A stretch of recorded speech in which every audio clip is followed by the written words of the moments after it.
AITA for making my adult daughter pay rent. My name is Nova, and I'm 51. I live with my husband Johan and our daughter Tegan, who's 20. For most of her teenage years, Tegan was the kind of girl every parent dreams of. Gentle, smart, creative. She wrote stories, painted, and played guitar for hours. She never got into trouble, and she always said she wanted to be a writer someday. We believed her. We encouraged her. We filled her shelves with notebooks, paints, and used novels from the thrift store because she always said she found beauty in the smell of old paper. I thought I understood her world. I thought she was just a late bloomer, someone who would find her way in time. After high school, she enrolled in an English program at a local college. Johan and I were so proud. We helped her move into a small apartment near campus. I remember hugging her goodbye, thinking she's really growing up. But halfway through her first semester, she came home one weekend with tired eyes and said she wanted to pause college to focus on writing a novel. She said the classes were stifling her creativity. I remember the way Johan and I looked at each other, worried, but trying not to crush her spirit, so we supported her. Everyone needs time to find themselves, right? That was nearly 2 years ago. Since then, Tegan has written half of 3 novels, started a podcast about artistic freedom, and filmed dozens of short videos about creativity. She's earned a little money, maybe $25,000 in total, but it comes and goes. She buys new microphones, subscriptions, editing tools, notebooks, and pens she insists are essential. Then, when money runs out, she asks us for help. I've told myself it's temporary more times than I can count. She stays up until 4 in the morning and wakes up after noon. Her room is bathed in blue and purple lights, littered with coffee cups and empty notebooks. I used to knock softly on her door, asking if she wanted breakfast. Now I barely get a mumbled, "Not hungry." She's sweet, but she's distant, half in her head, half online. I miss the days when she'd sit at the table and talk about her dreams like they were plans instead of ideas floating somewhere far away. A few weeks ago, Johan and I had a long talk. It wasn't easy. He's always been the patient one, the quiet voice reminding me that she's still young. But even he had grown tired of watching her drift. We agreed we couldn't keep carrying her financially. We love her, but we want her to learn what responsibility feels like. So one Sunday morning, over breakfast, I told her gently, "Tegan, starting next month, we'll need you to contribute $700 toward rent and bills. It's not punishment. It's just part of growing up." She froze, staring at her coffee like it had betrayed her. Then she said quietly, "You're making me pay to live in my own house." Her voice trembled, not angry yet, but hurt. "This isn't about that," I said carefully. "You're an adult now. We've supported you completely for 2 years. It's time to take a step toward independence." She stared at me, eyes wide, mouth slightly open. "So, all that talk about believing in my dream, was that just until it got inconvenient for you?" I didn't know what to say. Johan reached for her hand, but she pulled away and went to her room, shutting the door hard enough to rattle the frame. Later that night, she sent me a text. "I thought you believed in me. Guess I was wrong." It hurt, but I didn't reply right away. I wanted to give her space. The next few days were quiet, too quiet. She stopped coming to dinner. Her food would sit on the counter until it went cold. I'd hear her typing, recording, laughing faintly into her microphone, pretending everything was fine. Then I'd hear her crying through the walls. It made me ache, but I didn't know how to reach her. Then one evening, she posted on Facebook. The post read, "Sometimes, even your family stops believing in you. But dreams don't need permission." Dozens of her friends commented with hearts, clapping emojis, and "you got this" messages. It felt like she was building a wall between us, publicly. I didn't comment. Johan didn't either. We just sat together on the couch in silence. The next morning, she stormed into the kitchen while I was making tea. "You didn't even defend yourself," she snapped. "You just let everyone think you don't support me." I turned, startled. "Defend myself? Tegan, I'm not going to argue with you on the internet." "You didn't have to argue," she said, her voice rising. "You could have just said you love me, that you believe in me, but you didn't. You just let it sit there like you agree." "Tegan," I try to stay calm. "It's not about what people think online. It's about what happens here in real life. You can't expect us to fund everything forever." She laughed bitterly. "Real life? You mean your version of real life? 9 to 5, paycheck, retirement. That's not mine." "And what is yours?" Johan asked from the doorway, voice steady but firm. "Waking up at noon and begging people to subscribe?" She turned to him, face red, eyes wet. "You think I'm a joke?" "No," he said softly, "but I think you're scared to fail. So you keep pretending you're working towards something when really you're hiding from it." That was the moment everything cracked. She screamed, something raw from deep in her chest, and stormed out, slamming the door door so hard that a frame fell off the wall. Johan rubbed his forehead, sighing. We just lost her, he whispered. She didn't come home that night. I barely slept. Around midnight, I texted her, please come home. We just want to talk. No response. The next morning, I found her car parked outside, but no sign of her inside. Her door was locked. When she finally came out around noon, she looked pale, her eyes swollen. Don't worry, she said coldly. I'll start paying rent. You'll get your precious independence lesson. Then she walked past us and left again. For weeks, the house has felt different, like someone turned down the warmth. We still see her, but she barely speaks. Johan pretends to stay calm, but I've seen him sitting on the edge of our bed at night, staring at the floor. The guilt eats at me too. Every time I walk by her room, I think about knocking, but I don't. I'm terrified she won't answer. Last night, she sent me a message that simply said, I'm moving out. No explanation, no discussion, just that. Tegan moved out last month. It happened faster than I expected. She found a small studio apartment downtown with two friends, Braden, who makes jewelry out of old coins, and Jonah, who's trying to start a photography business. They split the rent 3 ways, and Tegan said she'd pay her share with money from commissions and digital gigs. I wanted to believe her. I told her I was proud, even though my voice cracked when I said it. At first, I thought it wouldn't last. She'd always struggled with consistency. I imagined her calling home in a week, saying it was too expensive, that she missed her bed, her space, the way I made coffee. But she didn't. She actually started doing it. She sent me a message one afternoon. Tegan, Mom, I'm okay. I sold a story to an online magazine. It's not much, but it's something. I cried when I read it. Pride mixed with heartbreak. My little girl, the one who used to need me for everything, was finally standing on her own. Johan hugged me from behind, whispering, see, she's getting there. And for a moment, I believed him. Still, the house felt painfully empty. I'd walk past her old room, still filled with the faint scent of coffee and lavender, and I'd stop myself from opening the door. The posters she left behind looked like ghosts, pieces of a life that used to fill our walls with music and laughter. Sometimes, I'd sit on her bed, holding her old sketchbook, flipping through pages of unfinished drawings and ideas scribbled in her messy handwriting. Novel draft, needs more heartbreak, one note read. I smiled and cried at the same time. Then last week, she called me. It was late, almost 10 at night. Johan was already in bed. When I saw her name on the screen, my heart skipped. I answered quickly, half afraid something had gone wrong. But her voice sounded different, calmer, older. Mom, she said softly, I just wanted to say thank you. I didn't get it before, but I think you were right. Paying rent, budgeting, it's scary, but it makes me feel real. I sat there in stunned silence. My throat tightened. Tegan, I tried to speak, but my voice broke. I'm so proud of you. She laughed quietly. Don't cry, Mom. You'll make me cry too. We talked for almost an hour. She told me about her apartment, tiny but cozy. About Braden, who fills the place with incense and always loses his tools. About Jonah, who built her a little bookshelf from leftover wood. She even mentioned she's growing a tiny garden on their balcony, 3 pots with herbs and 1 tomato plant that's barely survived. I talk to it every morning, she said. I think it listens. But not everything was perfect. Halfway through our conversation, her voice grew quieter. Sometimes it's hard, she admitted. Money's tight. We argue. And sometimes I still feel like I'm not enough. Tegan, I said gently, you don't have to be perfect. You just have to keep going. There was silence for a moment. Then she whispered, I didn't realize how much you did for me, or how much I took for granted. I'm sorry, Mom. That broke me. I pressed a hand over my mouth, trying not to let her hear me cry. You don't need to apologize, I said. You just needed to find your own rhythm. When we hung up, I sat on the couch in the quiet house, smiling through tears. Johan came downstairs, rubbing his eyes. Was that Tegan? He asked. I nodded. She's doing okay, I said. He smiled faintly. Told you she would. But the peace didn't last long. 2 nights later, I got another call. Tegan again, but this time, she was sobbing. Mom, Braden's moving out, she said. He found a better place. Jonah can't cover the full rent, and I don't know what to do. I don't want to move back home, but I can't afford it. My heart clenched. I wanted to say, come home. I wanted to fix everything. But I remembered what happened the last time I tried to save her. Tegan, I said carefully, you'll figure it out. You're resourceful. Maybe find another roommate or pick up a part-time job. She was quiet for a long moment. Then she said softly, you really mean it, don't you? You're not going to rescue me this time. My chest ached. No, I whispered, not because I don't love you, but because I believe in you. There was silence. Then, a shaky breath. Okay, she said finally. I'll try. 3 days later, she messaged again. Got a freelance editing job and a new roommate. Her name's Isla. She's weird but nice. Things are okay. And just like that, the storm passed. Last weekend, she came to visit for the first time. She walked in wearing paint-stained jeans, her hair messy, her smile wide. She looked older, not just physically, but in the way she carried herself. She brought us a plant for the kitchen and said, it's a peace lily. Thought you could use one. We laughed. We ate together. And for the first time in months, months, the house felt alive again. But there was a moment just before she left that caught me off guard. She hugged me tightly, so tightly, and whispered, "I'm sorry for all the things I said. I never meant to hurt you." I whispered back, "You didn't. You just needed to grow." She nodded, tears in her eyes, then got into her car and drove away. I watched her until the taillights disappeared down the street. After she left, Johann put his arm around me. "She's going to be fine," he said. I nodded, though part of me still ached. Because even when your child grows up and starts thriving, there's a quiet grief that follows. The realization that they don't need you the same way anymore. The end. You're not the AITA, Nova, not even a little. What you did wasn't control, it was care shaped by wisdom. You didn't crush Tegan's dream. You reminded her that dreams stand taller when they're built on balance. You spoke with reason, not anger, and while she mistook that for doubt, it was actually faith. Faith that she could handle the real world without you softening every edge for her. Letting her go, letting her stumble a little, wasn't cold, it was courageous. You knew that love sometimes means stepping back instead of stepping in. And when she finally came home, not defeated, but wiser, that was your quiet proof that you did the right thing. You didn't smother her potential. You protected it from collapsing under fantasy. So no, Nova, you're not the AITA. You're the parent who proved that real love isn't about saying yes. It's about saying, "You've got this," and meaning it. Before we jump into the next story, don't forget to like and subscribe, and let us know your favorite part in the comments. AITA for saying yes to a proposal I didn't want in front of everyone. My name is Amani. I'm 22, and I've been with my boyfriend, Brock, for 3 years. We met during our second year at university. He was studying business, and I was majoring in sociology. We were opposites in nearly every way. Brock liked plans, calendars, and control. I liked space, quiet mornings, and figuring things out as they came. Somehow, though, we made it work. From the very beginning, I told him I wasn't ready for marriage anytime soon. My mom raised me alone after my dad walked out when I was 10. Watching her rebuild her life piece by piece taught me something important. Stability isn't given, it's built. I wanted to make sure my future stood on its own before tying it to someone else's. Brock said he understood. He said it made him love me more. But over time, small cracks began to show. He started making comments, soft at first, but persistent. "You don't think we'd make a great team?" Or, "You know, we could be saving for a house by now." I'd laugh it off, thinking he was just imagining what life could be like. But soon, it wasn't just talk. He'd send me property listings, forward me job opportunities closer to where he wanted to live, even mention which of his friends were getting engaged. I felt like I was being carried along by a current I never agreed to swim in. Then came his father's retirement dinner at this cozy Italian restaurant in Bath. I still remember how the lights were soft and golden, how the smell of roasted garlic hung in the air. There were nearly 50 people there, relatives, co-workers, family friends. Laughter, wine glasses, camera flashes. It felt like a celebration of a life built with hard work. I admired that about his father. I admired the warmth in the room. Until it shifted. After dessert, Brock's father gave a heartfelt speech, thanking everyone for coming. He raised his glass and said something like, "Now, I think Brock has a few words to say." Everyone clapped. Brock stood up, holding a microphone. I smiled. At first, I thought he was going to toast his dad. But then I saw it. The nervous glint in his eyes. The small black box in his hand. Time stopped. He said a few words. Something about the woman who changed my life. And then dropped to one knee. My chest tightened. The room erupted in gasps and cheers. His mother clasped her hands over her mouth, already crying. Cameras pointed at us like spotlights. My heart started racing so fast I could barely hear his words over the thundering in my ears. "Amani," he said, smiling up at me. "Will you marry me?" Everyone looked at me, waiting, cheering, filming. I wanted to say not yet. I wanted to tell him I loved him, but this wasn't the right time, that I wasn't ready for something so permanent. But my body betrayed me. I nodded. I smiled. I said yes. Applause, laughter, hugs, champagne. His mother sobbed into my shoulder, saying, "I knew you were the one." His sister, Ezra, took dozens of pictures. His dad toasted to young love. I sat there, my face aching from smiling, my stomach in knots. When we got home that night, everything felt still. Brock carried the leftover cake into the kitchen while I stood in the hallway, staring at the ring on my hand. It was beautiful, too beautiful. The kind of ring that felt like a promise I wasn't ready to keep. He came back into the living room, smiling, but when he saw my face, his expression changed. "What's wrong?" he asked. "Brock." I started slowly. I said yes because I panicked. "I didn't want to humiliate you in front of your family." He froze. "What are you saying?" "I love you," I said quickly, my voice shaking. "But I'm not ready for marriage." "Not yet." The air changed instantly. His jaw tightened. "You didn't just embarrass me, Amani," he said, voice low and cold. "You embarrassed my entire family." I took a step closer, tears burning behind my eyes. "I didn't mean to." "You said yes." He cut me off. "You looked my mother in the eye and let her cry tears of joy over a lie." My throat closed up. It wasn't a lie.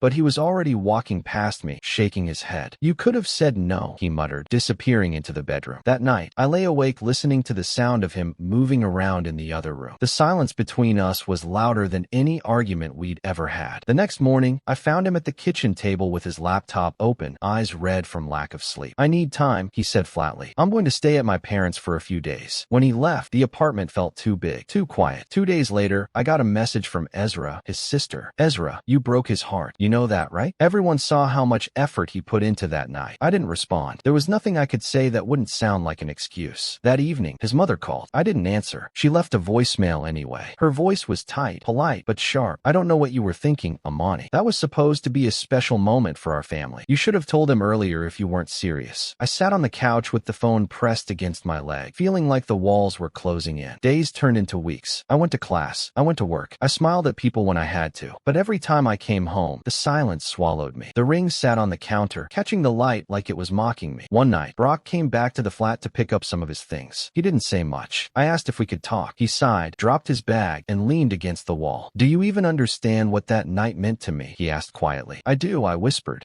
"No, you don't," he interrupted. "You think everything will work out if you just wait. But that's not how life works, Amani. You can't build a future if you're too afraid to start it." Tears stung my eyes. "It's not fear," I said. "It's timing." He shook his head. "You keep saying that like it's an excuse." The argument went in circles until he finally picked up his bag and walked out. The door slammed, and I flinched. After that, we stopped talking. But his absence filled every inch of the flat. His mug on the counter, his jacket on the chair, the empty space where his shoes used to be by the door. Sometimes, I'd scroll through social media and see pictures of him, smiling with friends, hiking, laughing, and I'd wonder if he was happier without me. A few weeks later, I ran into his friend Yemileth outside the library. She looked at me with this mix of pity and discomfort. "You know he's been staying with Anais, right?" she said softly. I felt my stomach drop. "Who's Anais?" "Someone from his course," she replied. "They've been hanging out a lot lately." I thanked her and walked away before she could say more. My heart felt like it was folding in on itself. That night, I sat on the balcony of the flat, looking over the city lights of Bath. The ring still sat beside me, glinting in the dim light. I picked it up, held it between my fingers, and finally took a deep breath. For the first time in weeks, I didn't cry. It's been 6 weeks since that night. Brock moved out just 2 days after our argument. He said he needed time to think, but I knew it meant more than that. Something had shifted between us, maybe permanently. At first, I tried to keep busy. Long walks through Alexandra Park, extra shifts at the cafe near campus, afternoons at the library, but everywhere I went, reminders of him followed me. His jacket draped over the chair, his toothbrush in the holder. Even the faint scent of his cologne in the hallway made my chest tighten. I couldn't escape him. Then, one evening, my phone buzzed. "Brock, I think we should take a break. I need clarity. Please don't call me." I stared at the message for a long time. My fingers hovered over the keyboard, typing and deleting dozens of replies before I finally sent. "Amani, if that's what you need, I'll give you space." The silence that followed was deafening. Nights felt endless. I lay awake, thinking about everything. The proposal, his hopeful smile,